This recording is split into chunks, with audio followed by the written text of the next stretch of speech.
Hello, our Dynamics community. It's your host, Mariana, here to welcome you to the Dynamics Show, where personal development meets daily life. On this podcast, we know there's no one-size-fits-all path in life, which is why each episode is crafted for you to align with your own dynamic self on your terms. Our journey here is filled with options, opportunities, and infinite possibilities. So let's uncover the reason you are here, because you always hear what you need to, and explore what's possible together. So today we are doing a discussion recording where we're exchanging ideas with respect and openness, and we'll be exploring the subject of, we continued exploring it, education dynamics, which is a new dynamics for this month. We are also honored to have our guest with us, and I thought, what a better person to talk about education dynamics than someone in the education field. Makoda, welcome. Thank you for having me, and yes, I agree. Yeah, I think that there's going to be a lot of information come out in this, because education, not only are you a teacher, you have your bachelor's, your master, you've been teaching a bit, and you just see it with different eyes, because education is not the same as when I grew up in education. But again, even the definition of education is so much broader than formal education.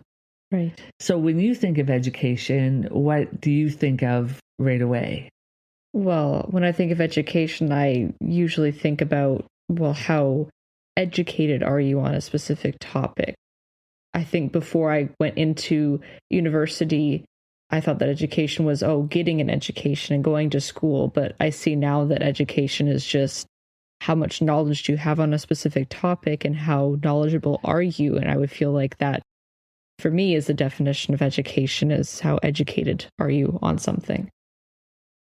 So first, thank you for that. And it's good because we always ask the question, why this subject? And for me, because it's time more than ever to really educate ourselves on many different topics. Yes. Yeah. And it goes into the definition. You always know that I use more than one source. Acquiring knowledge, skills, values, habits, transforming individuals by fostering critical thinking and personal growth, receiving or giving, creativity, development of character traits, and then an enlightening experience. That was one of the things under education, an enlightening experience. Wow. I like those words. That is why we're covering this. Thank you for being here. Yes, thank you for wanting me. Always. I always like to set the tone for our time together before we get into the juicy part of the podcast.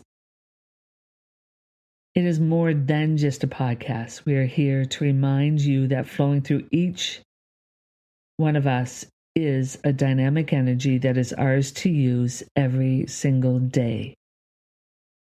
And that's why the Day in Dynamics show is capitalized, as it is a daily choice to live dynamically.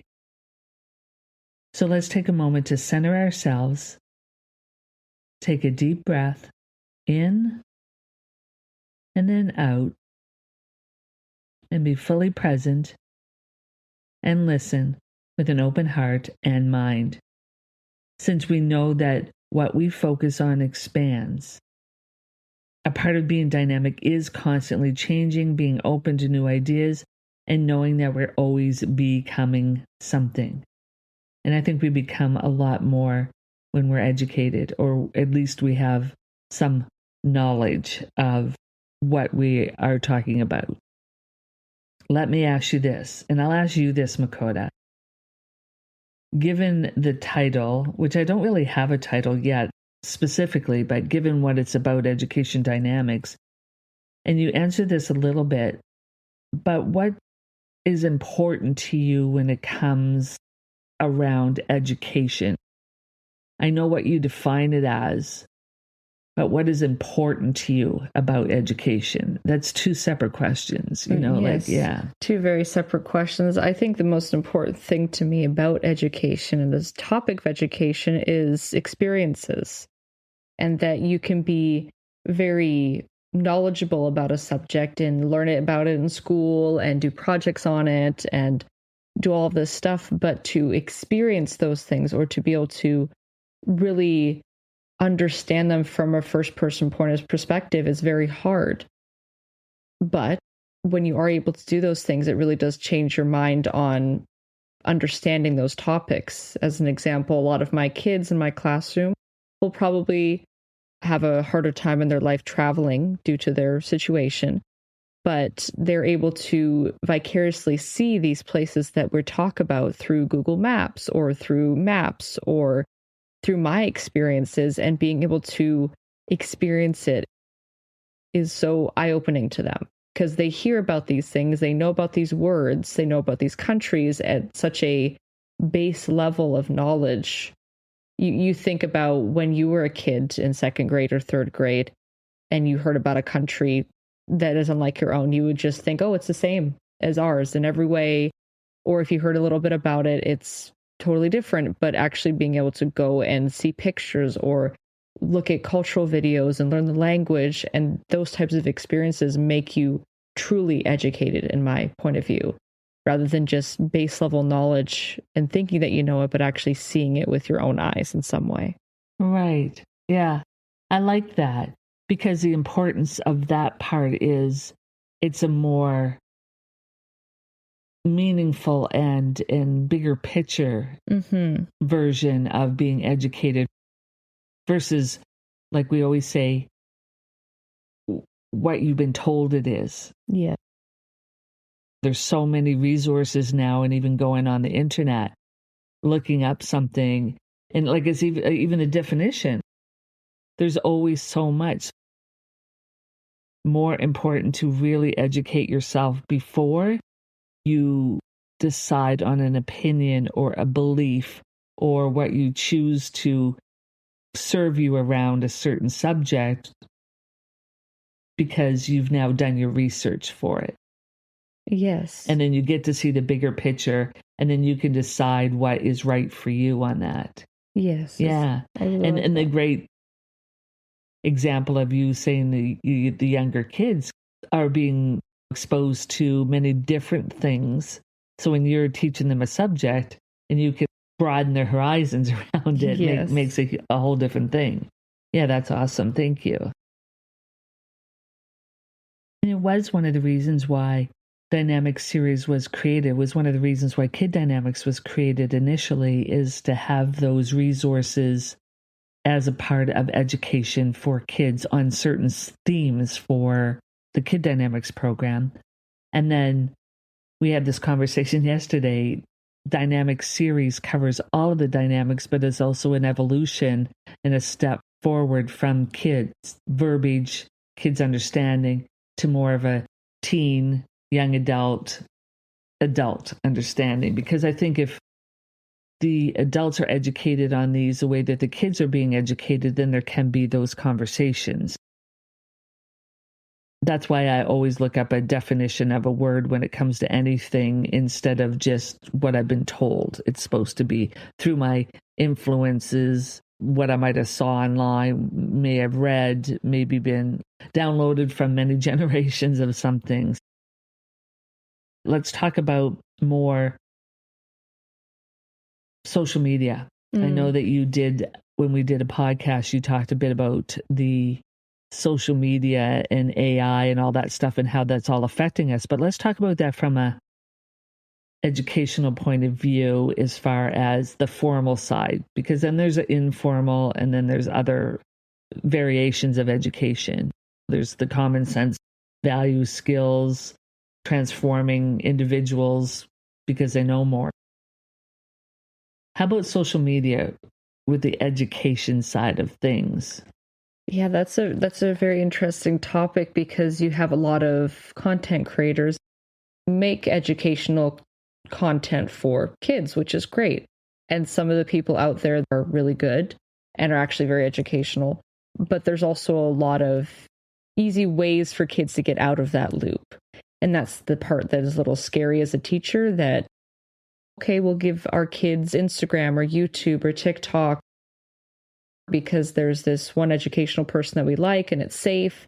But a lot of people, if they're not on those platforms themselves, or if they're not monitoring what their kids are actually able to access, can become maybe not educational or maybe a little bit harmful, to the point that I've had a few kids say facts that were completely false to me because they saw it online or they saw it on a person that they trusted.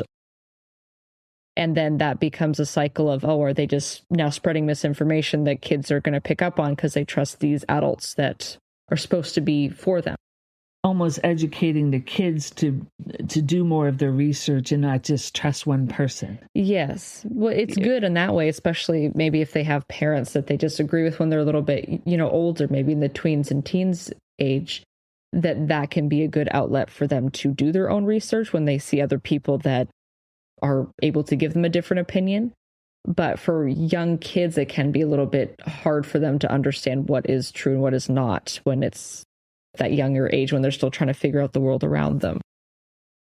Right, because that brings up the AI. I had sent you a video about something and you're like, Mom, that's not that's AI. Like, look around, like look at it instead of just what the person's saying, like look around it and actually see. And that's the whole thing now with educating yourself with the different resources that you can trust, is that you have to know what's being put out there. Is it just for marketing for you to buy something, or is it information for you to start something or end something, or all of that stuff? And now you have these young kids being influenced.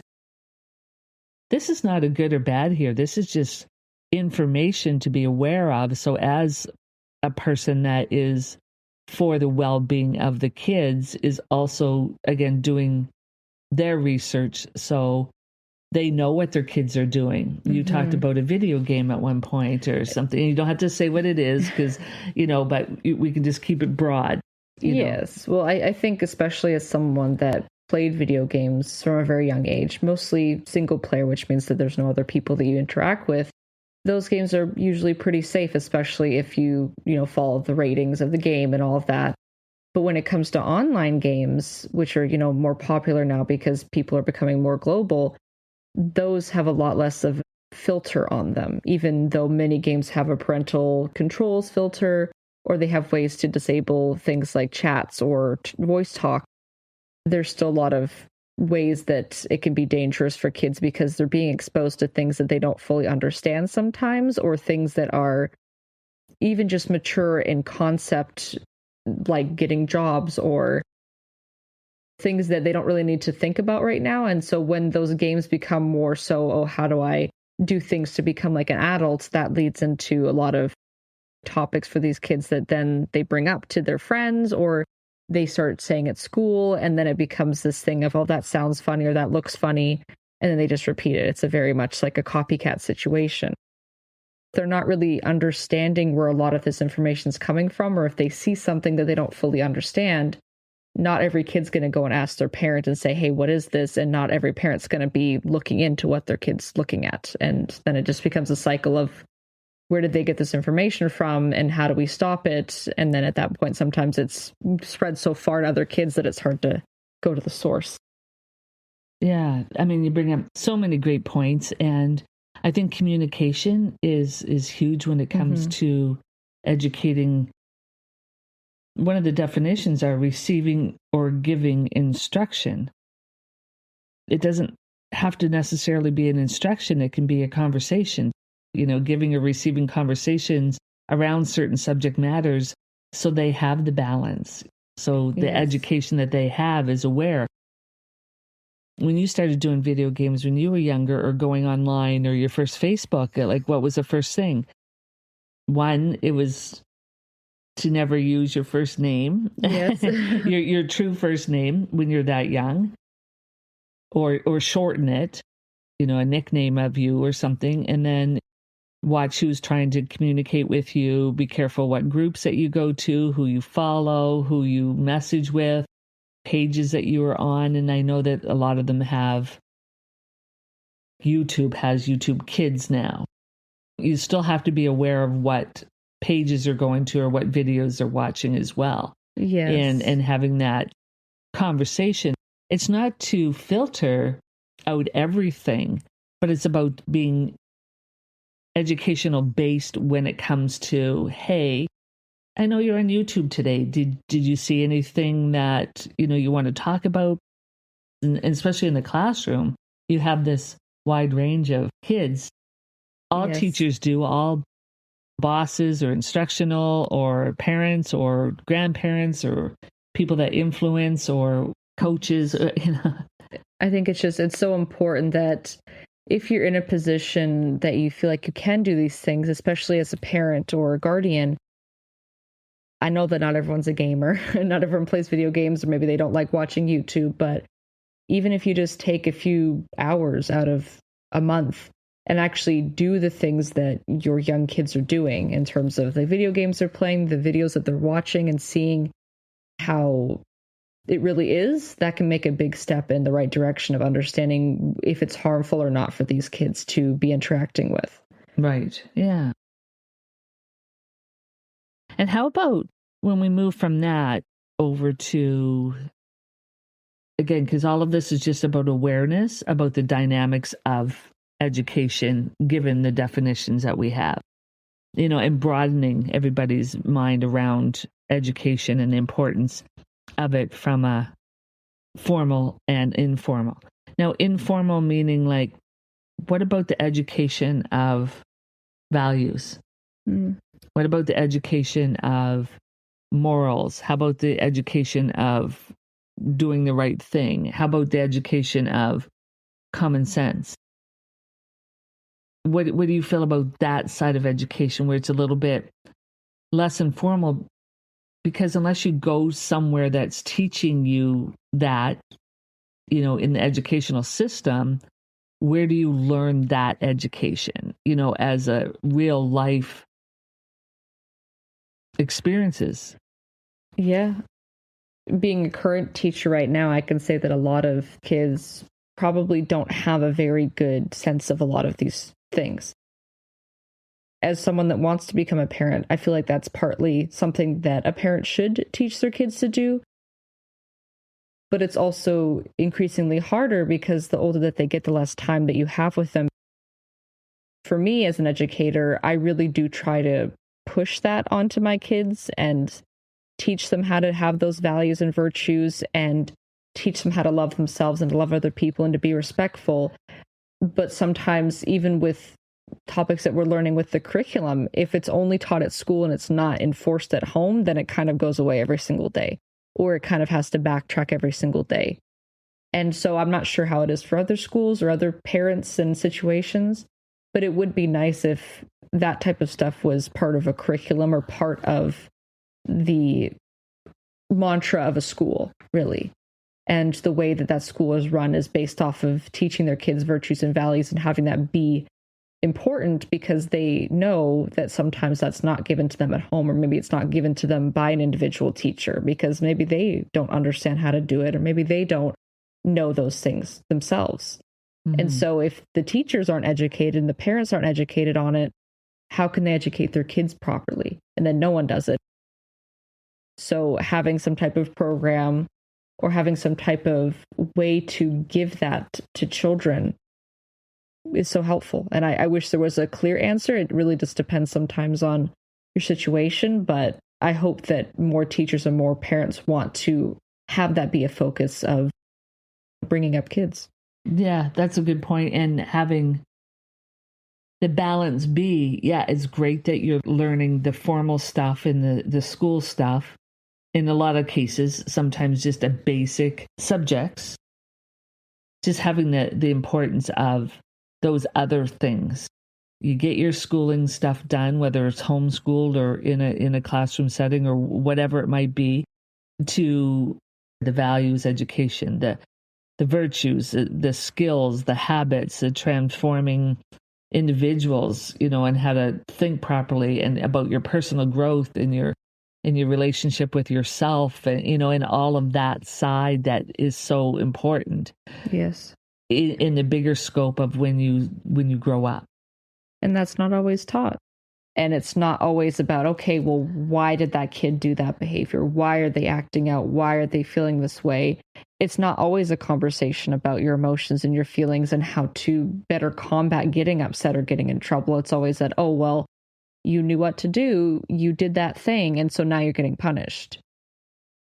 Maybe that works for some people, but that doesn't always work. And you can tell that it doesn't work for most of these kids because they just continue to do that behavior because they're not taught positive ways to counteract their bad choices. Because a lot of kids, when they act out, it's because they want attention. And they don't sometimes know any other way to get attention. Positive or negative attention, it's still attention, right? Yes. But there's so much of the psychology around all of this education stuff as yes, well. For sure. Yes. We have all of our dynamics and we offer resources, and we're focusing on revamping the Kid Dynamics program and looking for ways to help where portions of that could be part of, maybe not a curriculum, but something where it could enhance what you're already doing when you're young and they're a baby, and then teaching it right from there. Talking to your kid when you're pregnant with them, or when you first get them for whatever situation might be in, or that's instilled. Yes. The values and the morals and all that stuff is instilled so early. Because I remember even being pregnant with you, is that I would say positive affirmations to you. I would talk, but here's the one thing, is that you have to believe it and love yourself to be able to share it with someone else. You can say the words, but if you're not feeling it, it doesn't mean a lot. The education of yourself to know that, okay, I have this child or children, and they are going to look to me as a role model, and or anyone, again, that is in that role of being a role model to children. And not even children, youth in general. Doesn't matter what age you are. I said to my mom that's in her 90s, like, Mom, you're still I know better now because I can consciously think for myself, but you're still a role model to us because you are our mother or a father, right, or whatever, right?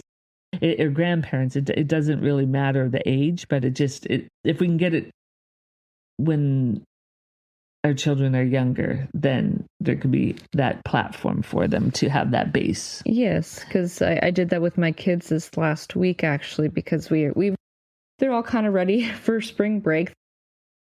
And so we had a big discussion. I told them straight up, and I said, there's going to be a lot of people in your life that are going to say a lot of negative things to you, and that you need to just block all that out because you need to know what you are and who you are. And so we did, part of the Kid Dynamics program, and we did the mirror affirmations, and you could just see that a lot of them had never looked at themselves in the mirror, and they didn't really want to talk to themselves. And they were kind of asking me, like, why are we talking to a mirror? And I said, well, you're not talking to a mirror, you're talking to yourself. You're looking at yourself in the mirror. If they were shy about it, I had them go back and do it and really try to look at themselves and say it to themselves. Because I let them know is that if you can't say those things to yourself and you don't believe those things about yourself, then you can't say those things to other people and really mean it. Yeah. Or even accept it when someone outside of yourself says it to you either. Yes. It starts from within, right? Yes. If you're only able to think negative things about yourself, because I have a lot of kids that will say, oh, well, I'm dumb, not very smart, I don't know how to do this is too hard for me. And sometimes it is just because they don't want to do it. And you kind of find that out really fast. But for some of those kids, they actually do believe that. And I tell them that if they say those things, that one, that's going to be hurtful for them, but also they're going to have an easier time saying that to other people because that's how they feel inside. Right. Hurt people. You know, Yes. It doesn't matter what age you are. Sad that kids that are 7 and 8 years old think that way about themselves already, or don't have the confidence to talk. Girls in specific that are shy all the time to talk and to raise their voice and to stand up for themselves because that's what they're told that is okay, to not be okay about standing up. And then you have the boys that are super loud and can say whatever they want and they don't get in as much trouble. And it's just a weird dichotomy of you want to teach them all equally, but they're already being shown how to act and how to break them out of that by giving them positive affirmations and positive examples of who they can be. Yes, and being a good role model, which you are. So thank you. And many teachers out there and parents and there's so many people that are great and are being great examples. And so thank you. Thank you. Yes. Anything else you want to talk about? Knowing what the definition now is, knowing what we discussed. Is there any take home saying or something that they can around the dynamics of education, either formal or informal? It's a big topic there. Yeah. Well, I would say kind of back to the point that I said earlier of if you're anyone that is around young kids and that you care about their well-being, is to check up on their hobbies, check up on what they're interested in, see if it is harmful to them. And at the same time, if it is, or something has happened to them that they feel like they have changed as a person, to backtrack and to go back to the basics and teach them the values and the virtues and teach them that the things that they see and they hear might not be completely true and doesn't need to impact them for their whole lives. Mm-hmm. I still remember things when I was a kid that still I think about to this day, things that my friends said to me or that teachers said to me that have stuck with me for more than 20 years. And not every kid's going to have that experience, but it's so important to just talk and have good communication and to teach the people around you how you want to be treated and how they should treat you. No, that's a good one. And to know that they have value regardless of their age. Yes. Educate them that. I think I saw it on a beautiful website, and it was that children are just small versions of adults. They're not a different species. They're not something that you need to coddle and pretend is small. They are just small in size. They are just smaller versions of the adults that they're going to be. So if you put them down like they're nothing, that's going to carry them for their whole lives. They are just small versions of who they're going to be. Right. They need to grow big. That. Yeah. For any age that's listening to this, adults in general too, whether you have kids or around kids or not, like adults, you are still an example, whether it's at work or at play or at the gym or whether a social situation, like you still have the ability to do your education so you could be the good examples. I know we focused a little bit of this around the kids side because of Makoda and being a teacher and getting her influence and her insight, which we very much appreciate. But at any age, do your education. Do not take for 1 second anything that one person says as the truth if it doesn't feel right. If it sounds right and it works for you, great, but I'd still do your research. Just be an informed, education-based person. Acquire the knowledge, acquire skills, acquire your values, acquire your habits. Transform yourself with critical thinking and personal growth. Receive and give. Have enlightened experiences around what you've learned. So there's so many more things that broaden this whole topic of education. We could probably go on and on for hours, yes. But let's just, as we finish up, take a moment just to reflect on the show around living a dynamic life every day around the subject of education. And what resources will you use? We have lots on our website. dynamic show or dynamic series? And how are you going to make this information that we shared uniquely yours? And then if you have more to share, please reach out to us through our websites or the many contact ways that you can do it. We invite you to follow, subscribe, share, support, shift. We already mentioned about visiting the websites, and keep in mind all materials are shared on this show are copyrighted and meant for informational purposes only. And until we meet again, thank you for tuning into the Dynamic Show. Makoda, as always, a pleasure to have you here. Yes. Thank you for your insight. Thank you for being part of the Dynamics education for so many years. We truly honor and are so pleased with that. So thank you for being on this show as well. Thank you so much. And as we always say, align with your dynamic well-being every day and make it a dynamic day. Make it a dynamic day. Thanks for joining us. Thank Bye for you now. so much.